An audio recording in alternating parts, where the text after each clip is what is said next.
It is amazing to me how television and commercials tell us what we need and what we ought to buy, and how what we have ain't good enough, we need something better. And we'll go out and spend money when we have things that work, but they tell us that they got some stuff to make it work even better. And we go spend money on something we really don't need. And I'm telling you, it is amazing how in this country, culture will make us overspend. Society will make us overspend, and the government, with all of these holidays, will make us overspend. And so many people fall into the trap of these holidays that they tell you need to go out and enjoy. I was listening to the news the other day, and it said that 44 million people are going to hit the road. Not me, because I can't afford to. And what I did was I went out there and mowed my yard, cut my hedges, put an umbrella out there, and put me some candles and some tiki lights, and I said, I'm on vacation. Put a little water, let a little water sprinkled, and probably gonna throw something on the grill, and hopefully somebody come by, they'll see me standing there, sitting in my yard. That's my vacation. Because you're supposed to vacation based on what's in the bank, not what's on social media, not what's on television, and not based on what your friends are doing. Vacations are taken because you can afford to take a vacation. I'm in my sermon because I'm talking today from the subject, making and managing your money. And so much of what we do in our culture, especially American culture, do you not know that only in American culture, you may be seated, ushers, only in American culture we do the things we do because we are told that we're supposed to be doing them. Everything that we do, it is not based upon what we think or what we feel is good for ourselves. We are influenced by what we see and what we hear.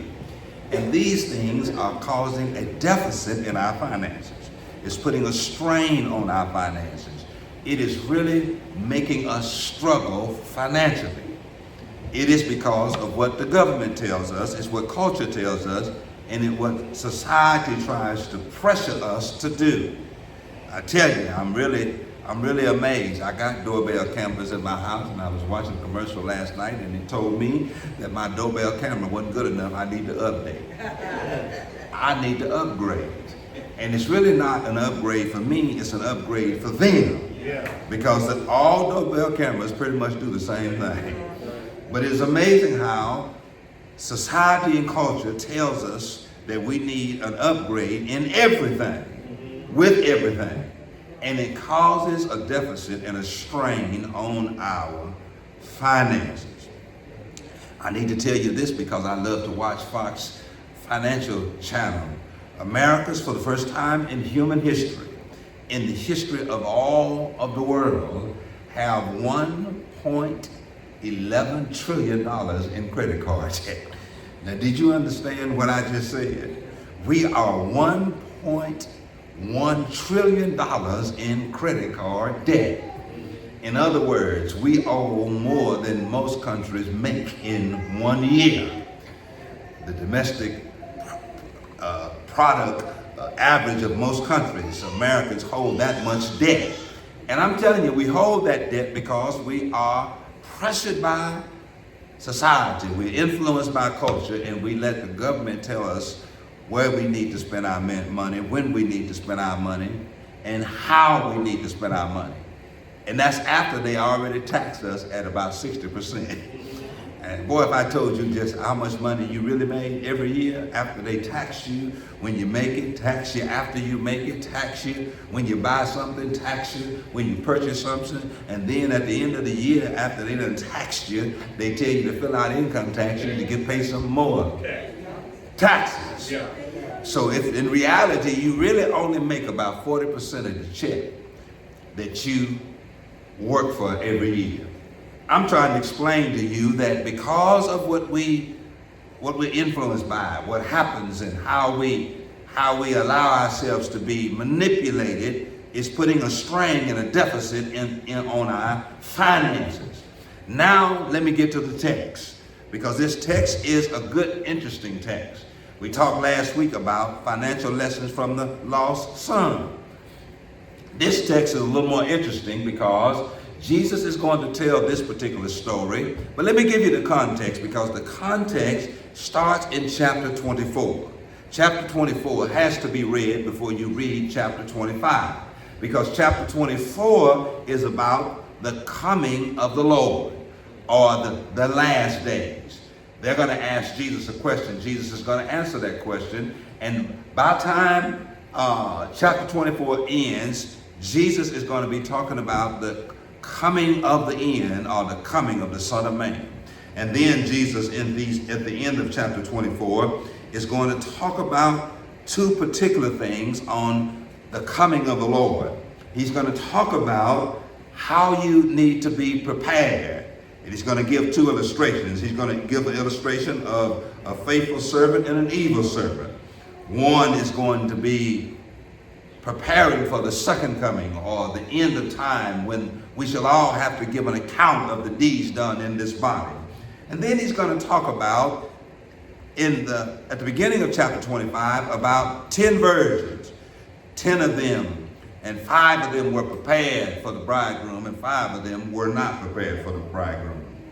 He's trying to get it set up to where he's trying to explain to them that Jesus is on his way back. And when he gets back, he's going to hold those who are waiting on him accountable.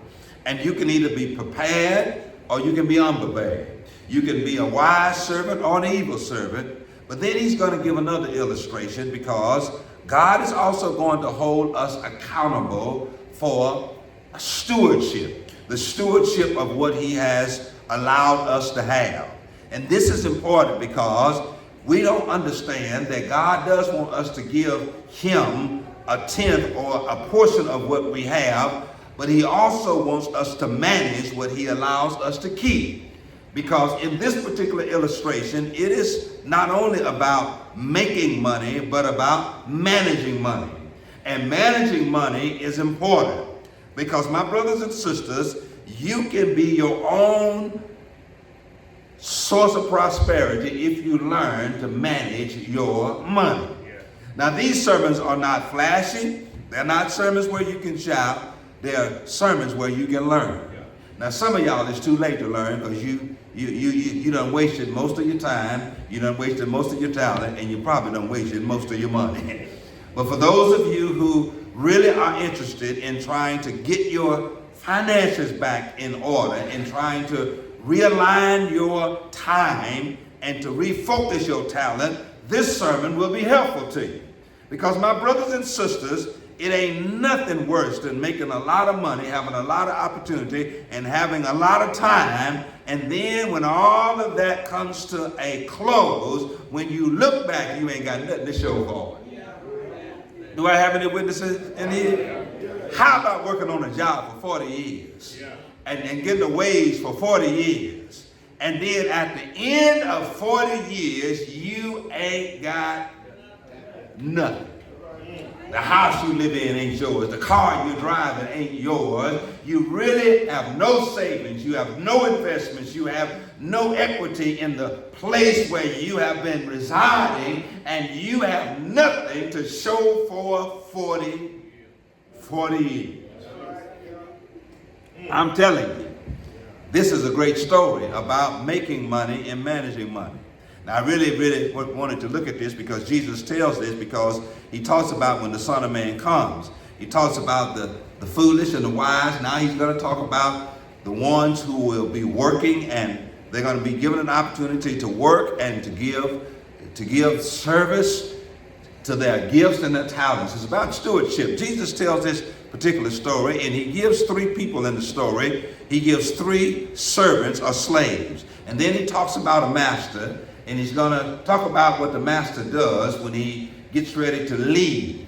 He's going to leave for a time, and he's going to give them money or resources, and he's going to portion out these resources at the level of each of these men's ability. And then he's going to come back, and when he comes back, he's going to hold them accountable of how they manage these resources. And that's really what I want to explain to you. This is not a long, complicated sermon, But I really just want to get out the details in this sermon because I really don't want people to be broke. I really don't want people to be struggling. I really want you to be in a better financial position. And listen, if you learn from the lessons of your parents, and some of us can look at our parents, we love them, they done the best they could, we had a good life, but if the truth be told, we don't want to end up like them. Do I have any witnesses in here? Don't y'all be too quiet on me because I'm trying to explain to you. And if the truth be told, you need to go ahead and admit you're doing better than what your parents did. God has been better to you. You've been blessed. You made some wise decisions. You have been very focused. You've been very determined. And God has blessed you over the years. And let me tell you, it was because you managed things different. And let me tell you, this parable is about management as much as it is about making money. Now let me tell you, this is going to really shock you. I mean, it's going to shock you, Wanda. You know how you make money? Go to work. I mean, see, this is really what people don't understand in the modern age, don't they? That if you want to make money, you got to go to work. You can't hustle and make money. Matter of fact, I said so many times, you've never seen a drug dealer retire and live off of his earnings. You can't hustle and make money. You can hustle and make temporary money, but the only way you're going to make money is work. And what Jesus is going to illustrate in this particular story or narrative is that two men worked. One of them did. Two men had a specific outcome. One of them had an unproductive outcome. Let me tell you, that's how you make money, is work. If you don't work, you're not going to make money. If you don't find some occupation, some career, some job, you're not going to make money. And I'm telling you, we live in a generation of young people who don't want to work. They definitely don't want to do no manual labor. I do a bike ride 20 miles every morning, and I ride through neighborhoods that they are building, and some of them they are renovating. And I'd be surprised every morning when I'm riding on my bike, the only people I see out there working are Mexicans. No blacks, no black young men pouring the concrete, doing the plumbing, doing the electricity, doing the roofing. It's only Mexicans, but black young men cannot work with their hands. They don't do any manual labor. Now, that is not all the fault of young men, but one of the problems is it is the delusion of the government to tell you that the only way you can advance is to have a college degree. But let me tell you, I know a whole lot of folk with a college degree ain't doing nothing. College is not the key to wealth and success. Work is. Because I got 4 children with a college degree and ain't none of them working in their field. You need to get a job and you need to learn some manual labor. I'm telling you, we got the Mexicans to put a roof on this house and they done it in 3 hours. I'm telling you, they got a work ethic. They work hard. They realize that what you do to make money is work with your hand. And we have taught Americans, young people, go to college, get an education, and you come out $50,000, $60,000, $70,000 in debt with no job. And you think you're going to be able to advance, to be a wealth, to be able to have something? First, you got to pay off your debt. I'm telling you, the way you make money is get a job. Work. Go to college, fine. I'm not against college, but I'm not all that for college. Especially if it's not a STEM degree. Science, technology, engineering, mathematics. If it's not in some vocational trade of welding, mechanics, and all that kind of stuff. That's what you need to be going to learn because those are the jobs that are in demand. Most of the jobs that you get a degree in, the people who own the companies, they're going to get them jobs to their children. They ain't going to give you them jobs. I'm explaining to you, you got to get a job where you can work. That's how you make money. And if these young people, our young people, your young people, don't get the concept that they got to get a job, go to work their way to the top. They think they can have what you have working 2 days.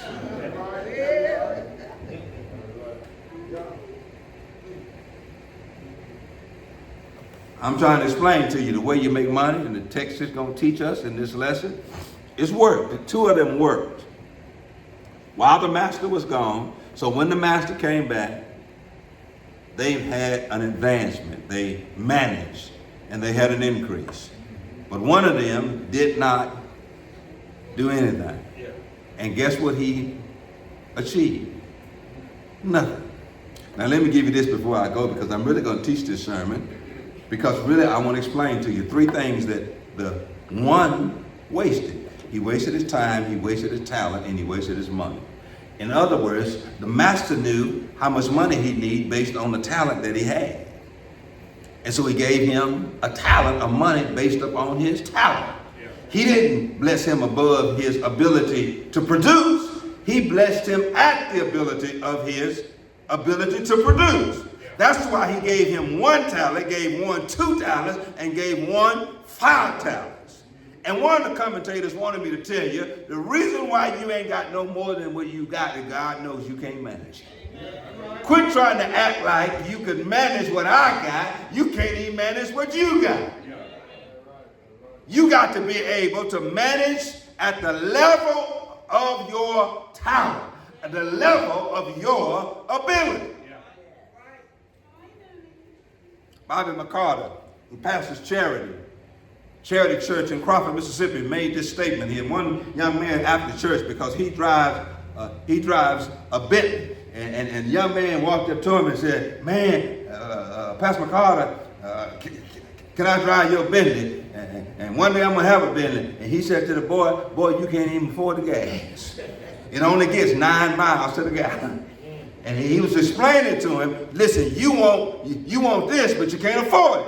Because you got to be at a certain level to handle certain things and to be able to afford certain things. And let me tell you, so many people are living beyond their ability because of what the government tells us, society tells us, culture tells us. Live at the level of your ability. And so the master gave him the same amount of time based on his talent and gave him the resources to be successful. That's how fair the master was. Now let me explain this to you, because see, I need to go ahead and deal with this. The master was fair and he was equitable. Now see, you say he wasn't fair because he gave 3 different amounts to 3 different people. That in the master's sense, because he represents God, is fair. Because the master has insight about each person's ability. Now don't tell me we all start at the same place. We all need the same amount. Because listen, if he would have given the one that he gave 1 5, he would have not only wasted 1, he would have wasted 5. Giving him more wasn't going to make him do more. Because the text demonstrates he didn't do nothing with what he had. But your silly self just talking about if you had more, you'd do more. No, you wouldn't. Because this illustrates the master was fair and he was equitable. He says, I'm giving each of them based on their ability. That was fair.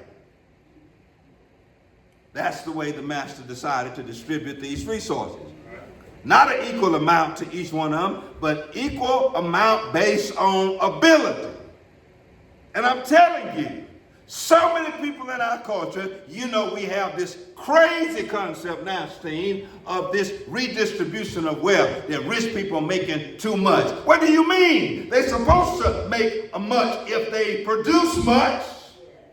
When do you punish hard work and reward people who don't work and take from the rich and give to the...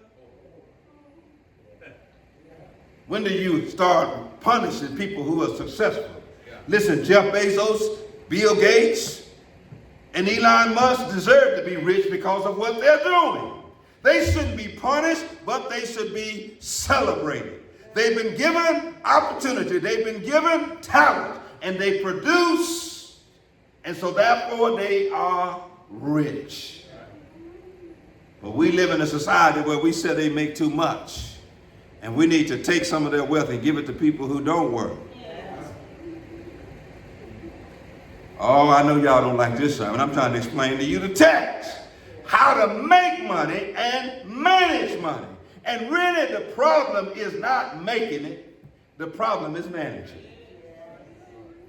Because all of them had money. Just different amounts. Now you really can't say, you really can't. People will try to act like, well, he didn't have enough. Well, the man who had two, he didn't have as much as the one who had five, but he took what he had and did what he needed to do, and he produced. I'm telling you, my brothers and sisters, that is an important concept. Not only giving to God, but managing what you have. Now, I'm going to look at the text. I'm going to get the text I'm just going to look at it, not real deep, because I don't want to do an expository, but let me tell you what this text says, and it's very plain, because what this text is going to indicate, and I'm just going to highlight some of the things that you really need to understand about this story, because it is a story that is very unique, and it's talking about the second coming of God, and that while he is gone, he gives us all something. He gives us all time, he's given all talent, and he's given us all resources, and he wants us to take our talent, take our time to produce resources that will be a blessing to him as well as us, to help us to live a life that is meaningful, a life that is beneficial, and a life where we can be benevolent to others. Let me tell you the first thing is mentioned in the text. He says he gives his servants his possessions. First of all, ownership. It is the master's possessions. These three men have nothing until the master gives them something. That's really something you need to get. They didn't have anything until the master took his goods and gave it to them. That's ownership. They didn't have anything until he gave them his possession. Some of them, he gave it to them. Anything you got, God gave it to you. It ain't yours, it's his. These are his possessions. God gives you his stuff. He wants you to be faithful and a good steward of his stuff. And then he gives them this stuff that he gives them. He wants them to be faithful. And the Bible says that he journeyed. He traveled to a far country. And then he decided to tell each one of these fellas, I'm going to give you a little bit of something, and I want to tell you some of the things that the commentators wanted me to tell you, because this is unique, that eventually when God comes back, he wants to know, what have you been faithful over? And have you been faithful over what he's given you? I mean, look at it. I don't want you to really look at me in this message, but look at yourself. Look at the resources that you have and ask yourself, have you been a faithful steward over there? Don't look at me. Don't look at what I got. Look at what you got. I want you to look in your pocket, your wallet, your bank account, your savings account, and say to yourself, have you been a faithful steward of those resources? I'm trying to explain to you. What are you doing with them? Have they increased? Have you been faithful? Have you been benevolent? Have you been charitable? Have you been giving to God? Have you been benevolent toward others? What are you doing with those resources? That's pretty much what the story is about. And then the Bible says the guy who got 5 talents, look what it says. It says in that verse 15, immediately immediately. He started putting his money to work that his master gave him. He didn't delay, he didn't waste no time, but the text says immediately. When he was given resources by his master to increase, to invest, he went to work immediately. And boy, I really don't want to read too much in the text, but let me tell you, there ought to be a time limit on how long your kids can live in your house. How long your kids have to stay dependent upon you financially. You need to get them out immediately. Immediately means if you're not going to college, you're going to work. And if when you go to work, if you ain't,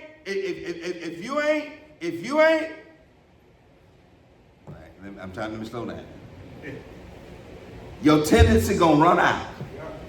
I'm gonna let you get a job. I'm gonna let you save some money because listen, every young person needs to be taught this one thing. You're not working to enjoy your life when you decide not to go to college. You're working to get out to live on your own.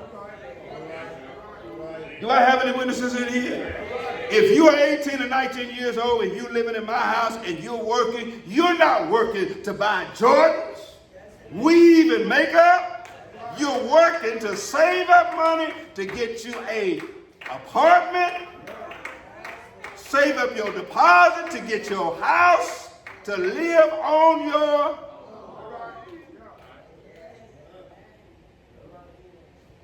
I'm trying to explain to you. Immediately, we need to put a sense of urgency upon our children that they are not going to live with us forever. And adult responsibilities comes with you got to have some management of your resources. You got to plan to live off your money and not mine. My money got you to 18 or 19 and help you get through college, but after that, you on your own. And I'm explaining to you immediately he went and started working to try to make some money. The second man did the same thing. He got his resources, and likewise the second one immediately went to work. I'm telling you, and I really don't have time to explain it to you, but I really want to share, you need to teach your children financial literacy. You want them out of your house, you want them independent of you financially, you got to teach them how to manage their finances. That first of all, money don't grow on trees. And when you make money, it don't last forever. And that if you spend all of your money on depreciated assets, you're not going to have anything in the end. You got to teach them to save and be wise stewards of their money. Boy, I tell you, I know this is not a pleasant sermon, but let me explain to you. It says immediately the two went to work. Immediately the two started figuring out how they could make money, how they could invest money, and how they could manage the money that they were given. But look what it says, but likewise, I'm telling you, likewise this second fella, he did the same thing. But the one who received one went and dug in the ground and took his Lord's money and hid. Boy, I don't have time to explain all that the commentators said about him because I listened. Because I wanted to hear about 3 or 4 people talk about this one young man. But let me tell you what they all concluded, Dora. He was lazy. Let me tell you, laziness, you will not make money. Laziness, you will not be able to make a living. Being lazy, you will never be able to stand on your own 2 feet. Laziness, you will always depend on other people to take care of you. You're always going to be begging when you are lazy. Laziness. He was lazy. Laziness, you will never make money. We ain't got to the managing money. You can't make money and you're a lazy person, a person who don't want to work. I'm telling you, my brothers and sisters, we have a generation of young black men who are lazy. All they do is stand on the corner, stay at their girlfriend's house in the projects on Section 8, drive her car and drop her off to work, and ride around all day with his friends. That's what we have in our country today. All we have is a lot of young men living at home with their mothers. Ain't working, hanging in the front yard all day long. running up her electricity bill. She working an 8-hour day trying to keep food on the table, the light bill, the electricity bill paid, and they are contributing nothing. And that don't make no sense whatsoever. I'm telling you, that's where we are in our country. Where we're not teaching our young men. And then we're teaching our young women that the only thing that really matters is how they look, and they spend all their money on looking good. Weave and hair and fingernails and getting their hair did, yes? And think they're going to ever be able to save money and manage.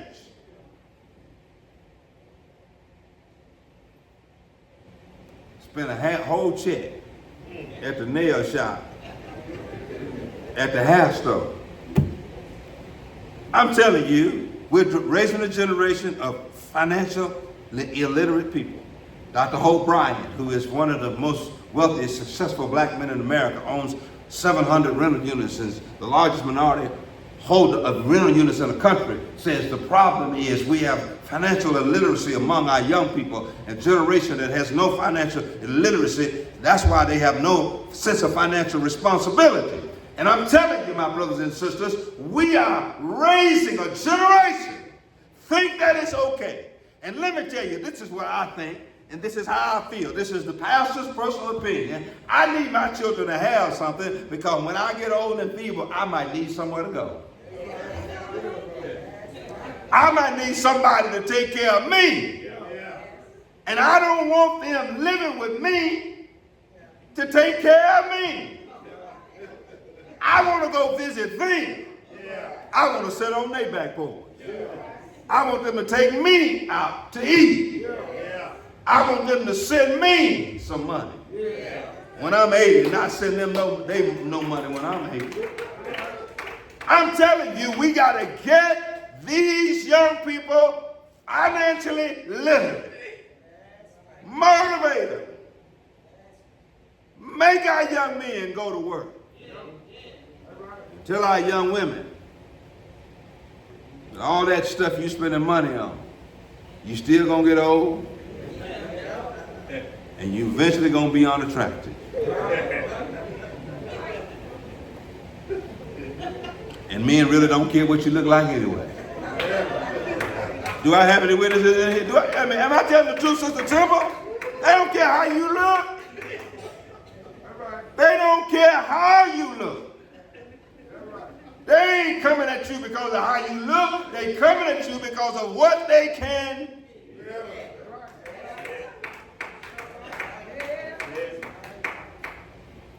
I'm telling you, our young women are blowing money. And young men won't even go out and make no money. They are just lazy. Or if I had time, I'd explain to you this, but I really don't want to get in your business like this. But let me tell you, starvation and hunger and lack will make somebody go to work. Try it. Let some of your children go hungry. Let them go lack. Let them struggle. Don't rescue them. Let them see just how hard life is. All of my children are on their own. And what they tell me, Daddy, if I could, I'd come back home. No, but you can't. You can't.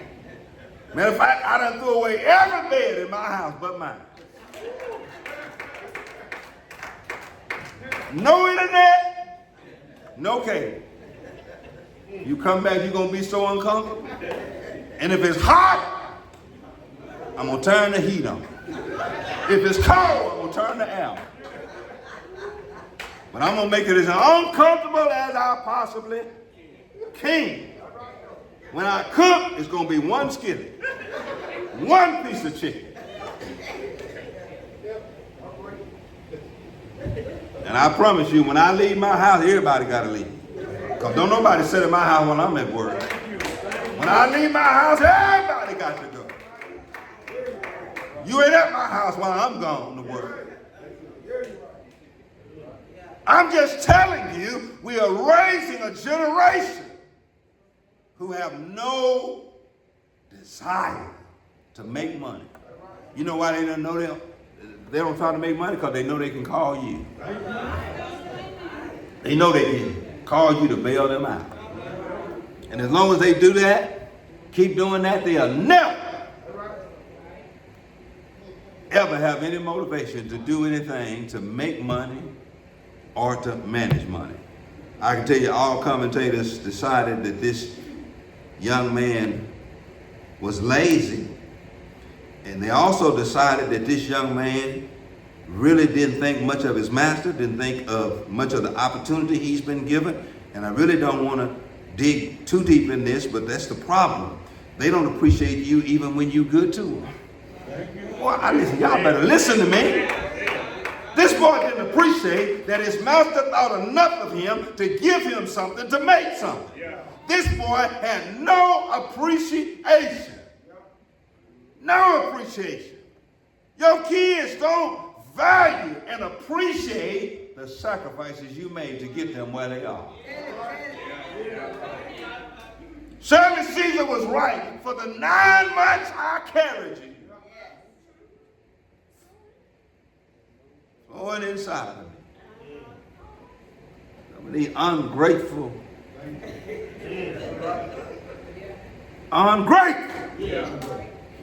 All of them agree this boy was ungrateful because the master didn't have to give him anything, didn't even have to pick him. I know he had many servants, but he chose 3 of them, blessed them at the level of their ability, and this one could even appreciate his master. Keep reading the text, you're going to see that he insulted his master. Because what he said to his master, I knew you were a hard man. Insulting him. Instead of seeing him in a complimentary way, he insults him. And your children will do the same thing. I'm almost closing because I'm about to really make y'all upset. Let me tell you something. Your children think you owe them something. You don't owe them nothing. If you live a good life driving a new car, going out of town every weekend, you don't owe them. Miss Mary, buy your new car. Wear your fancy clothes. You don't owe your kids nothing. If they starving, lights about to be turned off, car repossessed, you don't owe them nothing. And I want parents in America stop feeling guilty because your kids are suffering and you being successful. Make you feel bad. Talking about you riding good and I'm struggling. And I mean, you 40 years old. What do you want me to say? You go to work, you more healthy than I am. You got your health and your strength. You can go to work anytime you get ready.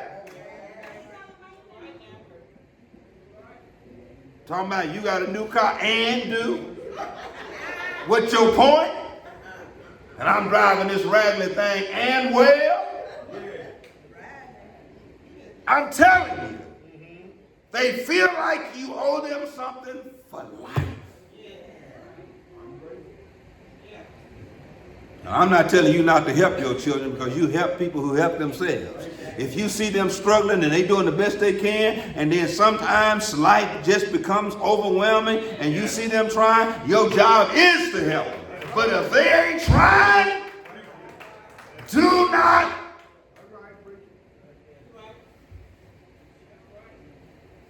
I know this is a rough sermon, Clyde. But let me explain this to you. Now, I don't care. You don't have to adopt my rule. My children get 3 helps in a lifetime. Use them wisely. Because you might live a long time and I might live a long. I'm talking about this is when they hit in adulthood, when they are adolescents, youth, and children, they get my help all the time. My job is to bail them out of tough places, but as an adult, I got to limit what I do. This boy was ungrateful to the very person who gave him money to be successful, set him up for success. And then he ungrateful. He ungrateful. And he took the Lord's money and put it in And now let me deal with his response, and I'm finna close. Because the one who had 5, when the master came back, he said, look, master, you give me 5, I've gained 5 more. And the Lord said to him, well done, my good and faithful servant. You were faithful over a few things, and I will make you ruler over many things. Enter into the joy of your Lord. And also the one that he gave the 2, he said the same thing. You gave me 2, I gave you 2, I've gained 2 more. And he said, well done, my good and faithful servant. You've been faithful over a few things, and I will make you ruler over many things. Enter into the joy of your Lord. And then the one who had received 1. This is what he said. I'm talking about him being appreciative and not really appreciating the opportunity, how he should have been grateful that the master even looked on him worthy enough to receive anything. And I'm telling you, ungrateful children will hurt your heart. Ungrateful children who think you owe them everything. Ungrateful children who think you owe them the best of everything. My mama was old school. I remember every year we would get ready to go to school at Myrtle Attendance Center. And then, you know, when you get ready to go to school, you get school clothes. And most kids, parents would take them to J.C. Penney's or Sears and get them the best stuff. My mama said, I didn't promise you no name brand shoes. I just promised you the shoes. And so we go to Fred Dollar Store. And at Fred Dollar Store, they had them shoes with the 4 stripes on the side with the hard gray that you couldn't even get on the gym floor with. And you remember them brands that, listen, didn't have no logo. All them polo shirts did was button up.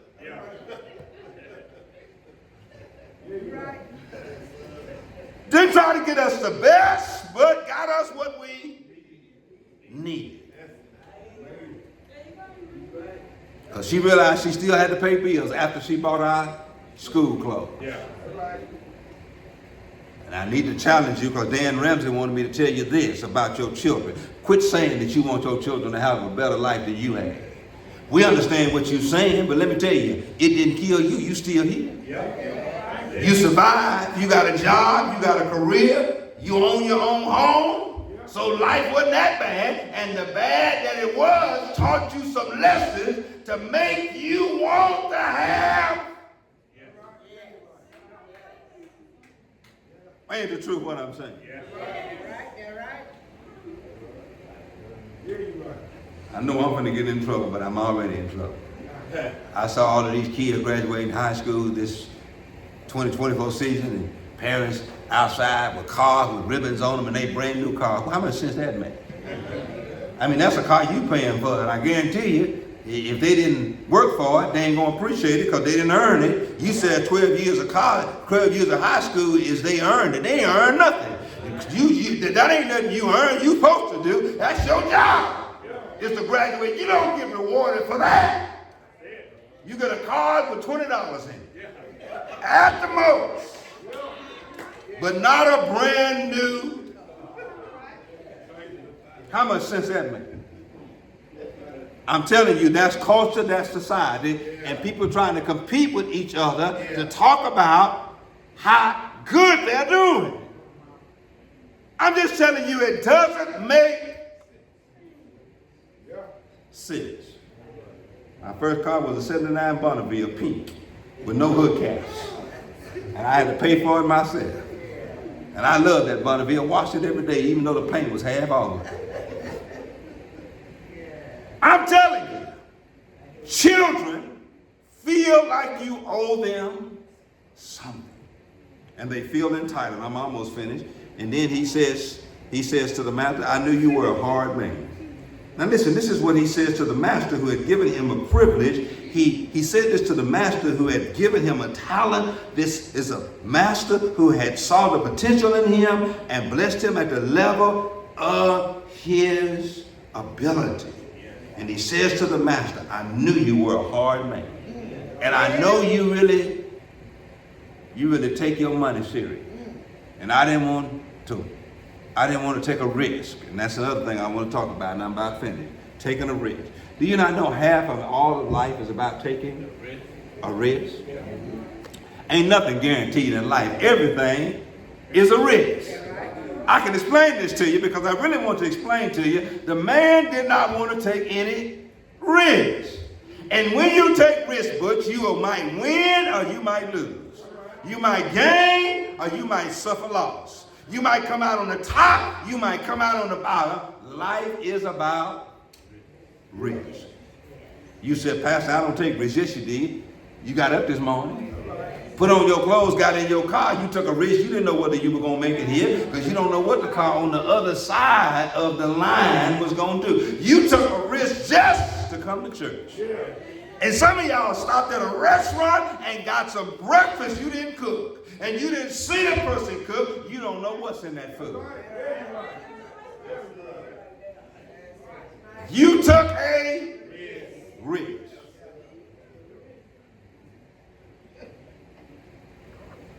Life is about risk taking.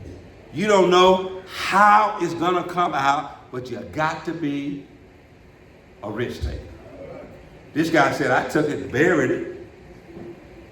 He wasn't even willing to take a risk. And the thing about it, it wasn't even his money, it was his master's money. And his master would assume all the liability. He would suffer the loss, not the man. At least he could have been able to take a risk. And I'm telling you, he said, I just took it and dug it and put it in the ground and hid it. And hid it. And I go get it. But it hadn't increased because this man was unwilling to take a risk. Let me tell you, take a risk. Let me tell you, if you always do what you've always done, you'll always have what you've always had. If you want what you never had, you got to do what you've never done. Take some risk. Boy, if I had time, I'd explain to you. Risks are the things that have the greatest rewards. You don't have any benefit, no rewards. If you do nothing, you get nothing. If you have something and you do something, it's a chance you might gain. 2 of them took risk. 5. He took a risk, gained 5. Then he took, the one with 2 took a risk and gained 2. Let me give you this principle that's in this lesson. I didn't even read this. I never saw this in the way it was really taught in this text. You know what the master said? He said, you're a wicked servant. You're a wicked, lazy servant. You're a wicked, unproductive servant. But let me tell you what he did that we would not like. Because in the text, look at what the text says. I want you to read the entire text. How the text closes, it says this, that he took the person who had 1 talent and didn't do anything with it. You know what he did? He gave it to the one who already had 10. To the one who had 10, he gave him even more. He took the one who did nothing with the one that he had and gave it to the one who had already gained 5. Now he had 10. Now he had 11. Oh boy, it's a point I need to make right here. Let me tell you, when you're unproductive, won't take risk in life, and then you wonder why folk got more money than you got.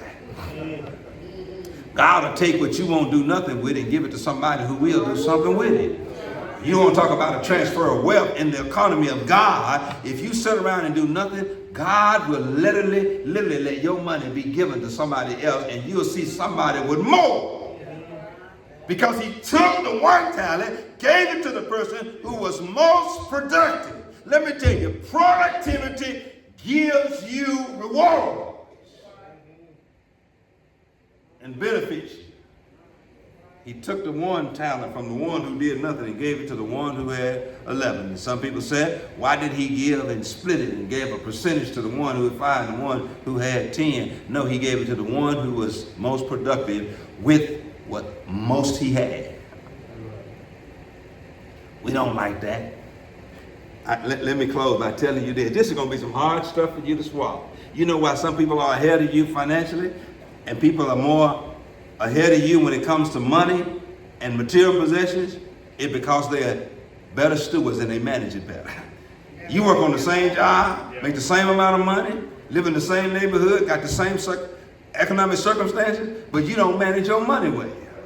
In other words, all your money is spent on stuff that really don't matter. You try to impress people you don't like with stuff you can't afford, to do stuff you can't do. And the other people, they manage their money a little better. They don't care what people think about, what they drive, what they dress in, what they live in. They could care less. And they don't buy nothing until they can. You buying stuff you can't even afford. And then you wonder why they got, I tell you why they got more of the same principle that's in this text is in your life. They got more because they do something with what they got, they manage what they got, and they get more by doing more and managing money better.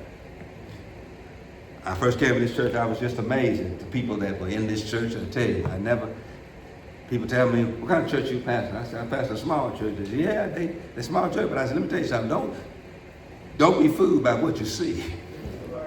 Don't be fooled by the lack of people you see in this church. I pastor a church full of millionaires. And I tell you, they might not look like it, but it's some folk. Lamar got plenty of money.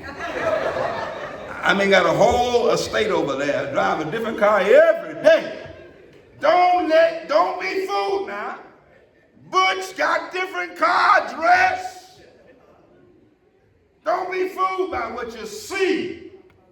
It's people in here who have managed their money over the years and managed it. We ain't broke. Because you got people in here that manage their money. They don't look like they got nothing. Dr. Hope Bride said this, and it's true, it kind of got on my nerve, but because he got all in my business. He says, isn't it strange how rich people dress like they poor and poor people dress like they rich? Rich people own the Gucci store if we shopping. The services that we need in order to afford the expensive cars, they own the shops to fix them in, we drive. We're on the consumer side, they on the profit side. I'm talking about Dr. Hope Bryan trying to explain about literacy and how black people can never get ahead. Because we want to look like we got it, it ain't got a dime.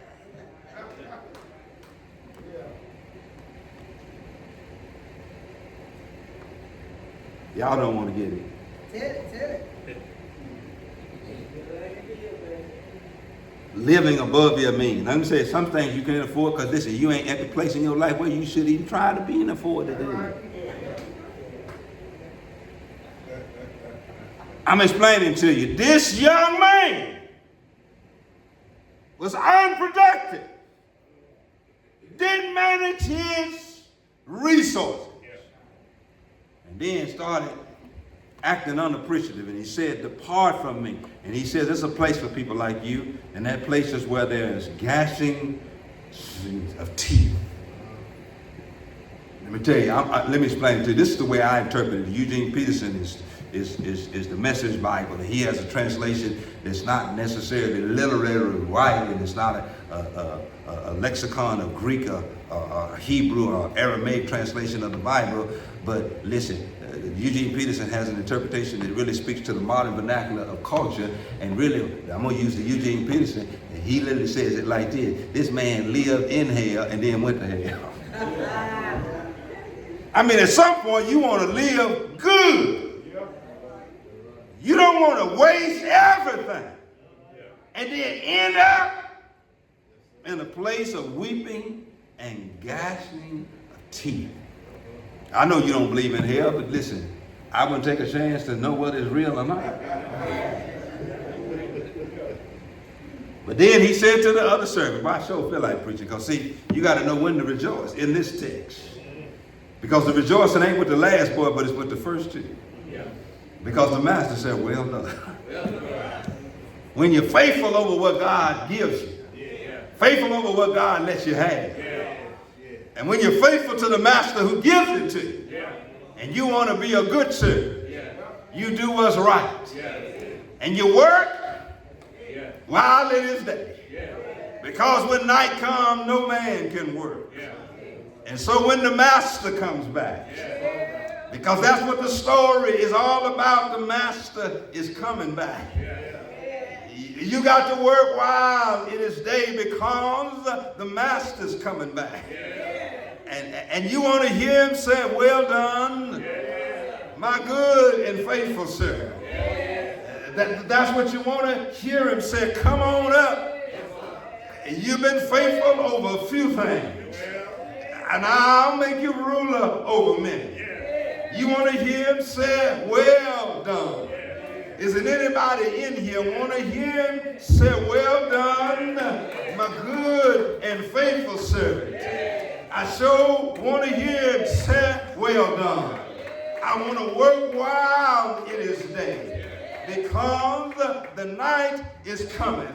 I want to hear the Lord say, well done.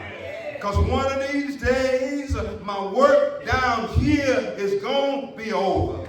My time down here is going to be done.